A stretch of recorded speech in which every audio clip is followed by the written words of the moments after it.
Morning class. आज जो हम पढ़ेंगे वो पढ़ेंगे वेरिएशन ऑफ कंडक्टेंस। मतलब कंडक्टेंस का मतलब क्या होता है, क्योंकि आप कंफ्यूज ना हो जाए इसलिए मैं लिख रही हूं कंडक्टेंस, स्पेसिफिक कंडक्टिविटी,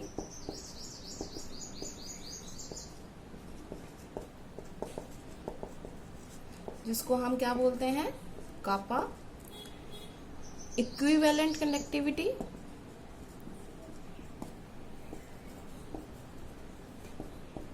जिसको हम बोलते हैं लैम्डा इक्यू, और मोलर कंडक्टिविटी,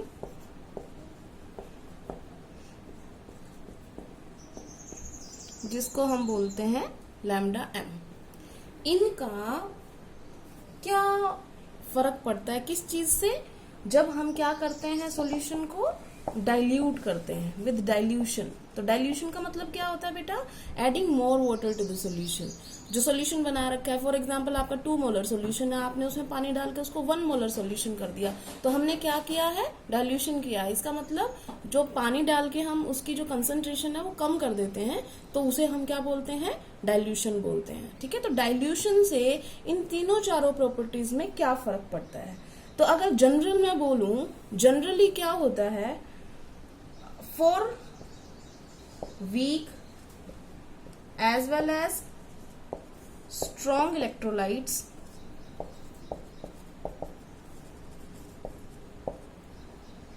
कंडक्टेंस, ठीक है ना, इलेक्ट्रोलाइटिक कंडक्टेंस,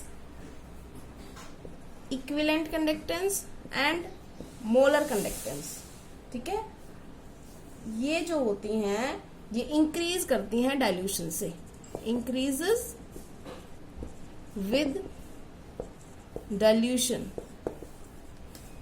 तो इनमें से कोई एक टर्म मिसिंग अगर आपको ध्यान हो, कौन सी? कापा, जो है कंडक्टिविटी हमारी, स्पेसिफिक कंडक्टेंस जिसे हम बोलते हैं। तो जो स्पेसिफिक कंडक्टेंस होती है, स्पेसिफिक कंडक्टेंस जो है, स्पेसिफिक कंडक्टेंस, या आप इसको क्या बोलते हो? Simple conductivity decreases with dilution. Dilution के साथ जो स्पेसिफिक कंडक्टेंस की वैल्यू है, स्पेसिफिक कंडक्टिविटी वैल्यू को डिक्रीज करती है। अब क्यों डिक्रीज करती है, उसके लिए आपको ये पूरा समझना पड़ेगा कि हो क्या रहा है। देखो, स्ट्रॉन्ग इलेक्ट्रोलाइट के केस में तो क्या है, 100% आयंस पहले भी थे, 100% डिसोसिएशन होता है। जैसे आपको बताया था, स्ट्रॉन्ग इलेक्ट्रोलाइट वो होते हैं जो कंप्लीटली डिसोशिएट हो जाते हैं। तो अगर मान लो हमने 100 यूनिट्स थी तो 100 Na प्लस 100 Cl माइनस मिल रहे थे अगर हम NaCl लेते हैं तो। लेकिन जब हम इसमें पानी डालते हैं, उनकी कंसंट्रेशन डिक्रीज करते हैं, तो क्या हो गया कि वहां पर उन्हें मूवमेंट करने की जगह ज्यादा मिल गई। तो ज्यादा मिल गई तो एक तरीके से क्या हुआ, देखो पहले ये कंजेस्टेड सा था, मान लो NaCl घोल रखा हमने, ऐसे था। अब हमने इसको क्या कर दिया, मान लो हमने डबल वॉल्यूम कर दिया इसका। अब डबल वॉल्यूम कर दिया तो पार्टिकल्स क्या हो जाएंगे, एक दूसरे से दूर दूर हो जाएंगे, तो उनकी मूवमेंट क्या हो जाएगी? इजी। तो स्ट्रॉन्ग के केस में तो ये जो तीनों हैं कंडक्टेंस, ये है इक्विवेलेंट कंडक्टिविटी और ये है मोलर कंडक्टिविटी, ये इंक्रीज कर रही है डाइल्यूशन के साथ। ये बात समझ में आ गई? ठीक है। लेकिन स्पेसिफिक कंडक्टेंस जो होती है वो इलेक्ट्रोलाइट की डिक्रीज करती है डाइल्यूशन से। क्यों, वो अभी हम समझेंगे। पहले आपको इतना समझ में आ गया कि स्ट्रॉन्ग में इंक्रीज क्यों कर रहा है डाइल्यूशन से। अब बात करते हैं वीक में इंक्रीज क्यों कर रहा है। तो वीक में आपको बताया था, वीक इलेक्ट्रोलाइट लेस डिसोशिएट होते हैं। जैसे जैसे आप उसमें पानी डालते जाओगे उसका डिसोशिएशन इंक्रीज होता जाएगा। इसका मतलब नंबर ऑफ पार्टिकल्स जो हैं, आयंस जो हैं, वो बढ़ रहे हैं। इस वजह से डाइल्यूशन की वजह से ये तीनों चीजें इंक्रीज कर रही हैं। लेकिन ये क्यों डिक्रीज कर रही है, इसका रीजन अभी हम समझाते हैं। तो हम बात कर रहे थे स्पेसिफिक कंडक्टिविटी की। तो स्पेसिफिक जो कंडक्टिविटी है उसकी जो डिक्रीज आया है विद डाइल्यूशन, उसका रीजन हम स्टडी कर रहे हैं। क्यों? तो अगर आपको ध्यान हो, इसकी डेफिनेशन तो डेफिनेशन क्या थी इसकी याद करो, it is defined as the conductance of 1 centimetre cubic of the solution. आपको ध्यान हो, हमने ऐसा क्यूब बनाया था एक, ठीक है, और फिर हमने बोला था इसकी जो कंडक्टेंस होगी इस 1 सेंटीमीटर क्यूबिक की, ये भी 1 सेंटीमीटर है, ये भी 1 सेंटीमीटर है, और ये वाली भी 1 सेंटीमीटर है। तो 1 सेंटीमीटर क्यूबिक इलेक्ट्रोलाइट जो है इसके अंदर, जो सॉल्यूशन है इसके अंदर, इसकी वजह से जो कंडक्टेंस होगी वो स्पेसिफिक कंडक्टिविटी होती है। याद आ गई डेफिनेशन। अब तुम मुझे एक बात बताओ, फॉर एग्जाम्पल ये फर्स्ट केस था हमारा जब पार्टिकल्स इस तरीके से है, ठीक है ना। अब जब हमने डाइल्यूशन किया इसका, डाइल्यूशन के बाद ये हमने कंटेनर थोड़ा पानी मिला दिया, ये ज्यादा हो गया, वॉल्यूम तो इंक्रीज होगा ही पानी मिलाने से। अब क्या होगा, पार्टिकल्स हो गए दूर दूर, ठीक है। अब 1 सेंटीमीटर क्यूबिक निकालो तुम, मान लो मैंने यहां पर निकाला 1 सेंटीमीटर क्यूबिक, मान लो ये है, इसका 1 सेंटीमीटर क्यूबिक निकालूंगी तो ये आ गया। क्या आप ये देख पा रहे हो कि इसमें कितने नंबर ऑफ पार्टिकल्स हैं? बहुत ज्यादा है एज कंपेरिजन टू दिस। इसका मतलब क्या हुआ कि जब हम विदाउट डाइल्यूशन वाला जो लिया है, जो लेस हाई कंसंट्रेटेड सॉल्यूशन है, वो क्या है, उसके अंदर नंबर ऑफ पार्टिकल्स ज्यादा आ रहे हैं, जबकि जब हमने डाइल्यूट कर दिया सॉल्यूशन को तो नंबर ऑफ पार्टिकल्स क्या आ गए उस 1 सेंटीमीटर क्यूबिक सॉल्यूशन में, कम आ गए। तो वो तो एक्चुअली जो स्पेसिफिक कंडक्टेंस है वो तो 1 सेंटीमीटर क्यूबिक पे ही तो निकालोगे आप। तो ये 1 सेंटीमीटर क्यूबिक पे जब निकाला तो नंबर ऑफ पार्टिकल्स क्या कर रहे हैं, डिक्रीज कर रहे हैं। तो इसका रीजन क्या हुआ, इसका रीजन हुआ नंबर ऑफ आयंस प्रेजेंट पर centimetre cubic of solution becomes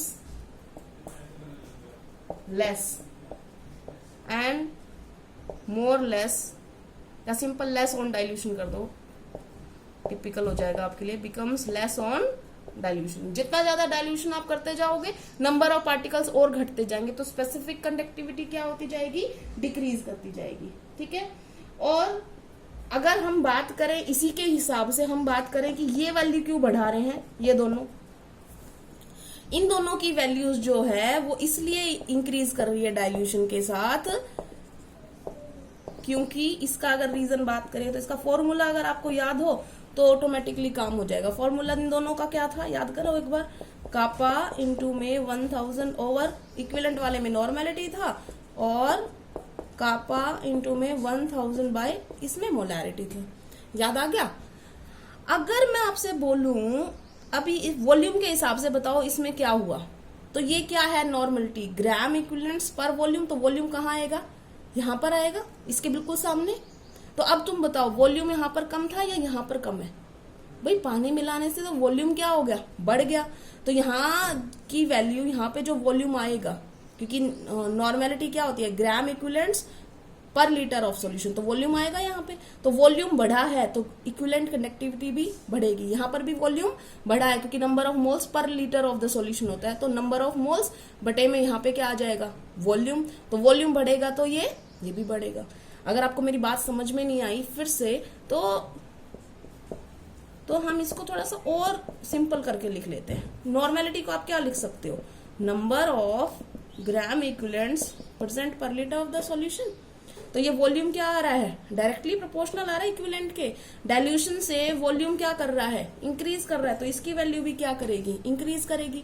और इसी तरीके से मोलैरिटी में यहाँ नंबर ऑफ क्या आ जाएंगे, मोल्स आ जाएंगे, सेम वही चीज आएगी। इसका मतलब ये दोनों इंक्रीज करती हैं डाइल्यूशन से, वेयर एज जो कापा होती है वो डिक्रीज करती है विद डाइल्यूशन से। बात समझ में आ गई। तो ये अब की बार क्विज में भी एक क्वेश्चन पूछा था, तो ये 1 नंबर के क्वेश्चन में आराम से आता है, तो आपको समझ आ गया होगा आई थिंक। उसके बाद हम आते हैं दूसरे टॉपिक पर। तो जो हमने पढ़ा है, अगर हम इसको मोलर कंडक्टिविटी की बात कर रहे हैं बेटा हम, कि मोलर कंडक्टिविटी का क्या इफेक्ट होता है विद कंसंट्रेशन, ठीक है ना। मोलर कंडक्टिविटी का कंसंट्रेशन के साथ क्या वेरिएशन है, ठीक है ना, ये हम स्टडी कर रहे हैं अब यहाँ पर। तो मैं लिख देती हूँ यहाँ पे फॉर स्ट्रॉन्ग इलेक्ट्रोलाइट्स, यहां पे क्या आ जाएगा, फॉर वीक इलेक्ट्रोलाइट्स ठीक है। स्ट्रॉन्ग इलेक्ट्रोलाइट्स के लिए क्या आएगा, देखो अभी थोड़ी देर पहले आपने क्या बोला है, मैंने भी यही बताया आपको कि अगर मान लो ये हम कंसंट्रेशन का ले रहे हैं, ठीक है, और ये अगर हम मोलर कंडक्टेंस का ले रहे हैं, दोनों के केस में, तो जब हमने ये ग्राफ प्लॉट किया तो स्ट्रॉन्ग इलेक्ट्रोलाइट्स के लिए क्या आएगा भाई, जैसे जैसे आप डाइल्यूशन करोगे मोलर कंडक्टिविटी इंक्रीज करनी चाहिए। बेटा जब हम डाइल्यूशन करते हैं तो कंसंट्रेशन क्या करती है, डिक्रीज करती है ना। जैसे आपका 2 मोलर सॉल्यूशन था, आप उसमें पानी मिलाओगे तो कितना बनेगा, 1 मोलर, और पानी मिला दिया तो 0.5 मोलर, मतलब कितना डिक्रीज कर रहे हैं। इसका मतलब हमें कहाँ चलना है, इधर। जब हमने डाइल्यूट किया तो स्ट्रॉन्ग इलेक्ट्रोलाइट में क्या होता है, स्ट्रॉन्ग इलेक्ट्रोलाइट में ऐसे आता है कर्व। तो इसका मतलब क्या हो गया कि यहां पर एक स्ट्रेट लाइन सा आ रहा है ग्राफ। तो इसका मतलब जैसे जैसे आप डाइल्यूशन करते जा रहे हो, वो कंसंट्रेशन डिक्रीज करती जा रही है, तो क्या हो रहा है, उनकी मोलर कंडक्टिविटी जो है इंक्रीज करती जा रही है। अगर हम वीक इलेक्ट्रोलाइट के लिए बात करें तो उसकी देखना आप कैसा होता है, जैसे जैसे आप अब उनकी कंडक्टेंस क्या है, देखो स्ट्रॉन्ग की तो पहले ही ज्यादा होती है तो थोड़ा सा इंक्रीज हुआ है। यहाँ पे क्या होती है, उनकी कंडक्टेंस बहुत कम होती है, मोलर कंडक्टिविटी है ना बहुत कम है, इतनी है। लेकिन जैसे जैसे आप डाइल्यूट करते जाओगे, उसको डाइल्यूट करते जाओगे तो ये आ जाएगा ऐसे, इस टाइप का ग्राफ, ठीक है। तो इस टाइप का ग्राफ आता है वीक इलेक्ट्रोलाइट के लिए, इस टाइप का आता है स्ट्रॉन्ग इलेक्ट्रोलाइट के लिए। तो इन कर्व से आप क्या समझ पा रहे हैं कि ये समझ पा रहे हैं कि शुरुआत में ही स्ट्रॉन्ग इलेक्ट्रोलाइट की तो कंडक्टिविटी ज्यादा होती है, बस डाइल्यूशन से इंक्रीज होती है। यहाँ पर पहले बहुत कम होती है और फिर जैसे ही आप कंसंट्रेशन उसकी डिक्रीज करते जाएंगे, डाइल्यूट करते जाएंगे, तो वो बहुत बहुत ज्यादा इंक्रीज हो जाती है, ठीक है। तो ये हमने पढ़ा। ये जो वेरिएशन है, ये एक साइंटिस्ट हुए थे जिन्होंने इसे स्टडी किया और फिर उनके नाम से ही इनका वो नाम दे दिया गया। डिबाई हकल ओन सागर जो थे, उन्होंने ये दिया था। तो ये पूरा जो माना जाता है, जो मैंने ग्राफ प्लॉट किया है, ये ग्राफ कौन सी इक्वेशन पे डिपेंड कर रहा है, तो मैं अगर करना चाहूँ यहाँ पर, तो वो जो डिबाई हकल ओन सागर इक्वेशन, तो वो कौन सी है इक्वेशन है बेटा, कि मोलर कंडक्टिविटी किसी भी कंसंट्रेशन के ऊपर, मोलर कंडक्टिविटी किसी भी कंसंट्रेशन के ऊपर जो होती है वो होती है molar conductivity eight infinite dilution. ये होता है बेटा जिसमें नोट आ गया ना, इनफाइनाइट डाइल्यूशन माइनस A√C, ठीक है। ये है molar conductivity at any concentration, ये है molar conductivity eight infinite dilution, और ये है A√C। जो √C है वो तो आपको पता है कंसंट्रेशन का है, और जो ये A आया है ये स्लोप है। अब ये किसके लिए है वो अभी हम दिखा रहे हैं आपको, यहाँ पे लिख के दिखा देती हूँ मैं।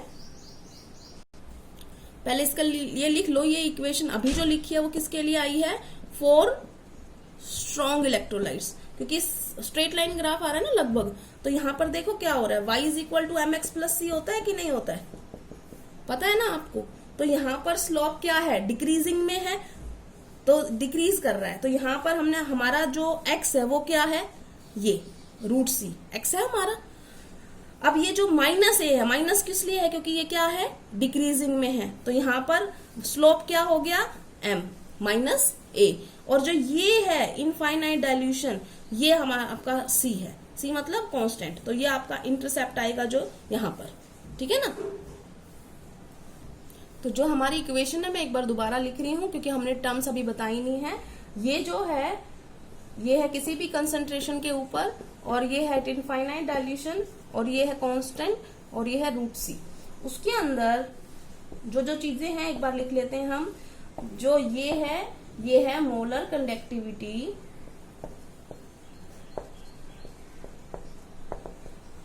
Of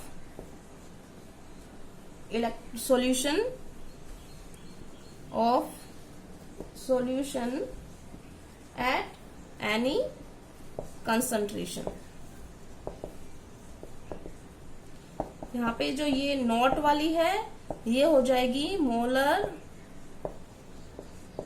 conductivity of solution at infinite dilution. जो C है वो क्या है बेटा, कंसंट्रेशन ऑफ सॉल्यूशन। जो A है ये कांस्टेंट है, ये डिपेंड किस पे करता है, नेचर ऑफ इलेक्ट्रोलाइट या टाइप ऑफ इलेक्ट्रोलाइट, आप ये कह दो। कांस्टेंट है, depend upon type of electrolyte. अभी मैं टाइप ऑफ इलेक्ट्रोलाइट जो बोल रही हूँ वो किस हिसाब से बोल रही हूँ, टाइप का मतलब क्या होता है बेटा, यहाँ पर जो A की वैल्यू है, A वैसे कांस्टेंट है लेकिन एक टाइप के लिए उसकी वैल्यू कांस्टेंट है। अगर सॉल्वेंट भी सेम ले लिया, अगर मैं लिख रही हूँ at same temperature and solvent, अगर टेम्परेचर भी सेम है और सॉल्वेंट भी सेम है, तो अगर सेम टाइप होगी इलेक्ट्रोलाइट की तो उसकी A की वैल्यू भी क्या आएगी, सेम आएगी। अब टाइप का मतलब मैं आपको समझाती हूँ। जैसे NaCl है तो NaCl कौन सी टाइप की कैटेगरी में है, 1 ठीक है ना। अगर मैं बात करूं KCl है तो देखिए वैलेंसी निकाल लो, सॉरी इनके आयन कितने बनाएंगे तो कितने इलेक्ट्रॉन का लेन देन करता है, ये कितना का करता है, 1, ये कितने का करता है, 1, ये भी 1 और 1। तो अगर इनका टेम्परेचर सेम है, सॉल्वेंट सेम है, तो इन दोनों की वैल्यू A की भी क्या होगी, सेम होगी, ठीक है ना। डिफरेंट टाइप का कैसे होगा, जैसे हमने एग्जांपल ले लिया, एक BaCl2 और एक ले लिया मान लो हमने कैल्शियम Cl2। तो यहाँ इसकी जो वैलेंसी है वो कितनी है, 2, इसकी कितनी है 1, इसकी कितनी है 2, इसकी कितनी है 1। तो ये दोनों कौन सी टाइप के हो गए, सेम टाइप के। तो अगर सारी चीजें सेम रखेंगे तो इनकी वैल्यू क्या आएगी, सेम आएगी A के लिए। अब मेरे को बताओ किसकी वैल्यू सेम, अगर सेम टेम्परेचर प्रोवाइड किया गया और सेम सॉल्वेंट प्रोवाइड किया गया तो किसकी किससे मैच करेगी, NaCl, KCl, CaCl2, BaCl2, BaSO4, MgSO4। तो आप बता सकते हो किसकी किसके साथ A की वैल्यू सेम होने वाली है। देखो इन दोनों की सेम होने वाली है, 1 वाला है, ये वालों की सेम होने वाली है, 2 1 वाला है, इन दोनों की सेम होने वाली है। इन दोनों का क्या है, B है 2 है, बेरियम है 2 है, 2 2, इसका भी 2 है, इसका भी 2 है, 2 2। तो इनकी वैल्यू सेम होगी, इन दोनों की वैल्यू सेम होगी और इन दोनों की वैल्यू सेम होगी, ठीक है ना। तो A डिपेंड करता है टाइप कौन सा इलेक्ट्रोलाइट का। तो ये 1 1 2 2 1 2 2 1 ये टाइप्स होती है इलेक्ट्रोलाइट की, ठीक है। अब हम आते हैं, तो अगर आपने अभी याद हो, आपने अभी मोलर कंडक्टिविटी का ग्राफ देखा था, molar conductivity of weak electrolyte अभी देखी थी आपने। ग्राफ कैसा बनाया था अगर आपको याद हो तो, हल्का हल्का यहाँ पे ऐसे करके और इस टाइप का आया था ग्राफ। यहाँ पर जो है वो कंसंट्रेशन थी, ये जो है वो हमारी मोलर कंडक्टिविटी की वैल्यू है। तो अगर आपको ये बात समझ में आ रही हो कि जैसे जैसे हम डाइल्यूट करते जा रहे हैं कंसंट्रेशन उसकी कम होती जा रही है, और कंसंट्रेशन जैसे जैसे कम हो रही है उसकी कंडक्टिविटी बढ़ती जा रही है। और जब हम बहुत ज्यादा डाइल्यूट कर देंगे, इसका मतलब बहुत ज्यादा ही पानी डाल देंगे, बहुत ज्यादा, तो वहां वैल्यू जो है वो सीधा होना शुरू हो जाता है, मतलब बढ़ ही रही है।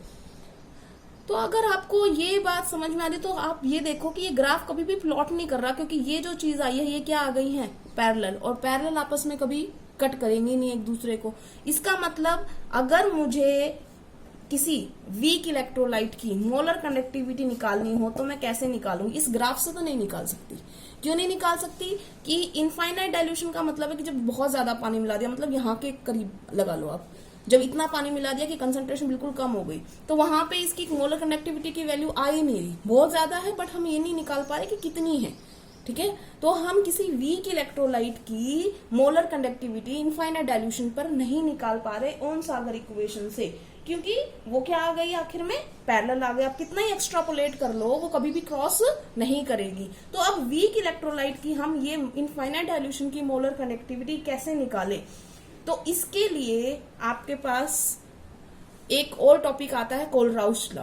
तो आपको आज इतना समझ में आ गया। कल हम इससे आगे कंटिन्यू करेंगे कि हमने स्ट्रॉन्ग इलेक्ट्रोलाइट का इनफाइनाइट डाइल्यूशन निकाल लिया मोलर कंडक्टिविटी, लेकिन molar conductivity eight infinite dilution for weak electrolyte हम कैलकुलेट नहीं कर पा रहे कौन सागर इक्वेशन से। तो उसके लिए कौन सा लॉ आया जहां से हम ये निकालेंगे, नाम मैं लिख देती हूँ लेकिन कल करेंगे इसको। इसका नाम है कोलराउस लॉ, और बहुत बहुत इंपॉर्टेंट है कोलराउस लॉ, बहुत वेरी इंपॉर्टेंट। क्यों? एक तो क्या तो स्टेटमेंट आती है इसकी सीधा, या कई बार न्यूमेरिकल्स आते हैं। ठीक है, तो आज हमने ये किया है, इसको अच्छी तरीके से नोट डाउन करना और डेट के साथ करना है बेटा, डेट नहीं लिख रहे हो आप। ठीक है, थैंक यू क्लास।